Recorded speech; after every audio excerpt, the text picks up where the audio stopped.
چھوٹی چاچی کی طبیعت کا بہت دن سے سن رکھا تھا، لیکن اتنی دور جانے کا تصور کر کے ہی رہ جاتی۔ راستوں کا اتنا علم نہیں تھا، جہاں جانا ہوتا انور ہی لے جاتے۔ فون پر تو ہر تھوڑے دن بعد خیر خرید معلوم کر لیتی۔ آخری دفعہ فون کیا تو چچی کی بہو نے اتنی سرد میری سے طبیعت بتائی کہ دوبارہ فون کرنے کی ہمت ہی نہیں ہوئی۔ جانے کا ارادہ کر بیٹھی، اس لیے اللہ نے بھی راستہ بنا دیا۔ انور نے آج آفس کی چھٹی کی، انہیں کسی کام سے جانا تھا۔ اتفاق سے علاقے کا نام سنا تو میرے خوشی ہو گئی۔ ارے قریب ہی تو چچی کا گھر ہے، آج چچی کی عیادت کرنے چلی جاتی ہوں۔ چچی سے ملنے کی خوشی میں جلدی جلدی کام نمٹایا اور انور سے کہا تو آپ چھوڑ دیں گے، تو جب کام ختم ہو تو مجھے آ جائے گا۔ آج کا دور ایسا ہے کہ عیادت کے لیے بھی جاؤ تو فون کر کے ہی جانا پڑتا ہے۔ فون کیا تو منصور بھائی نے اٹھایا، بتایا تو خوش ہو گئے۔ کہنے لگے میاں کو بول دینا کہ کھانا ہمارے ساتھ کھائے۔ بہت منع کیا، موقع نہیں، پر منصور بھائی کہنے لگے امی خوش ہو جائے گی۔ راستے سے فروٹ لی اور بیکری سے چچی کی پسندی اور سادہ سا کیک۔ بچپن سے ہمیشہ ہم نے چچی کو بھی کبھی کریم والا کیک کھاتے نہیں دیکھا، ہمیشہ سادہ کیک ہی کھاتی تھی۔ گلی کے کونے پر انور نے چھوڑا اور منصور بھائی نے فون کر کے دیا۔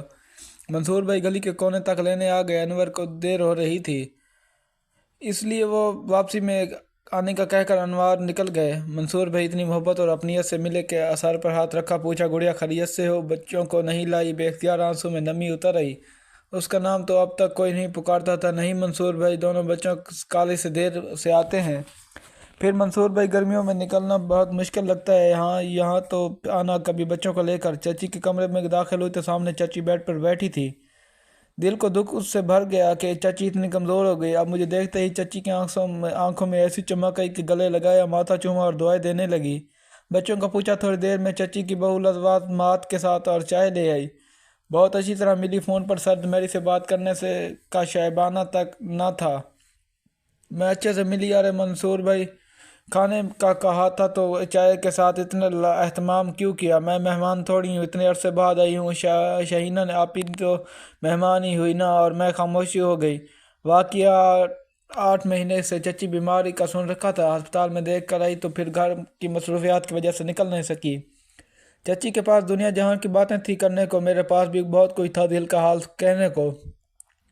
چچی کی باتوں میں بتایا کہ منصور کی دلہن بہت اچھی ہے، بیٹیوں کی طرح میرا خیال رکھتی ہے۔ چچی نے نہ بتاتی تو اندازہ ہو ہی گیا تھا، سلیقہ طریقہ، گھر بار اور ناشتے کی سرنگ دیکھ کر پتہ چل رہا تھا۔ چچی بتانے لگی تو جب سے میری طبیعت خراب ہوئی ہے، اپنے میکے نہیں جاتی، میکے کی صبح جاتی ہے اور شام میں آ جاتی ہے۔ گھر میں کوئی اور ہو تو نہیں، میرا ایک ہی بیٹا ہے، دل تو ڈرتا ہے کہ نہ جانے بہو کیسی ہوگی، لیکن دلہن بہت اچھی نکلی، بس اللہ جلدی اس کی گود بڑھے۔ چچی نے بہت کچھ نہیں کھایا، معدے کی تکلیف کی وجہ سے بس لیکوڈ ہی کھا رہی تھی بغیر مسالے کے۔ بہو نے اصرار کیا، چائے کے ساتھ رکھے لوازمات شروع کیے اور باتیں کرنے لگی۔ منصور اور امی بتاتے ہیں تائی اماں ان کے مشورے کے بغیر کوئی کام نہیں کرتی تھی۔ امی اور تائی کی بہت بنتی تھی، میں نے بھی ٹھنڈی سانس بھر لی۔ اور وہ بھی کیا دن تھے، عید، بقرعید، شادی، سب شاپنگ امی ہی چچی کے ساتھ کرتی تھی۔ امی کے ذکر پر میں آپ دیدہ ہو گئی اور چچی کہنے لگی یہ بھی میکہ ہے تمہارا، نورین فراہین کی طرح آیا کرو رہنے کو، بچوں کو لے کر آؤ جب دل کرے۔ اتنا بڑا دل، باتوں میں وقت گزرنے کا احساس ہی نہیں ہوا۔ انوار آ گئے، چچی کی بہو نے کھانا لگایا، کھانے پر بے انتہا اہتمام تھا۔ شرمندگی ہونے لگی اس پر منصور بھائی کا خلوص اور محبت مان کی کچھ نہیں کیا تھا۔ ان کے لہجے میں چچی نے بہت کچھ نہیں کھایا، دلیا دلہن نے لا کر دیا تو بس آدھی پلیٹ کھائی اور واپس کرنے لگی۔ میں نے اصرار کیا تو باتوں میں چچی کو پورا دلیا کھلا دیا۔ چچی انوار سے باتیں کرنے لگی، میں نے چچی کی بہو کے ساتھ برتن سمیٹنے لگی۔ بہت منع کے باوجود کچن میں برتن رکھے اور پلٹنے لگی تو چچی کی بہو فضا نے مجھے مخاطب کیا، شہینہ آپ کو فون پر میرا انداز برا لگا؟ میں نے دل میں رکھنا مناسب نہ سمجھا، تصدیق میں گردن ہلا دی۔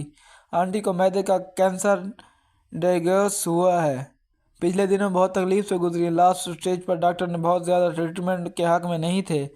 آپ سب کو آنٹی اتنا یاد کرتی تھی، منصور سب کو فون کر کے بتایا بھی تھا آپ سے، تو آنٹی کو اتنا پیار تھا کہ منصور کو چھوٹی بہنوں والا مان تھا۔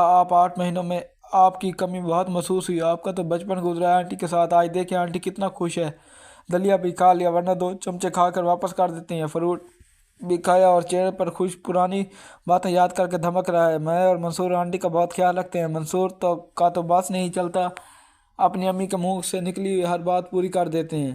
یہ خوشی آپ ہی دے سکتی ہے، پھر اتنی دیر کیوں لگئی؟ میں نے آپ سے اس دن اس لیے روڈ کر بات کی کہ جس طرح آنٹی آپ سے بہت پیار کرتی ہے، آپ بھی ضرور آئیں گی۔ آپ کو برا لگا ہو تو معاف کیجیے، میرا مقصد آپ کا دل آزاری کرنا نہیں تھا، میں چاہتی تھی ایک دفعہ آ کر آنٹی سے ملیں۔ منصور بہت اکیلے پڑ گئے تھے، پھر باتیں کرتے کرتے ہم کمرے میں آ گئے اور تو انوار جانے کا کہنے لگے۔ چچی کو خدا حافظ کرنے بیٹھی تو اتنی حسرت سے دیکھنے لگی اور پوچھنے لگی پھر کب آؤ گی؟ میں کہہ رہی تھی کہ منصور سے شہینہ بال بچوں میں مصروف ہو گئی، فرصت ملے گی تو دوری ہوئی آئے گی، اور دیکھو تم آئی۔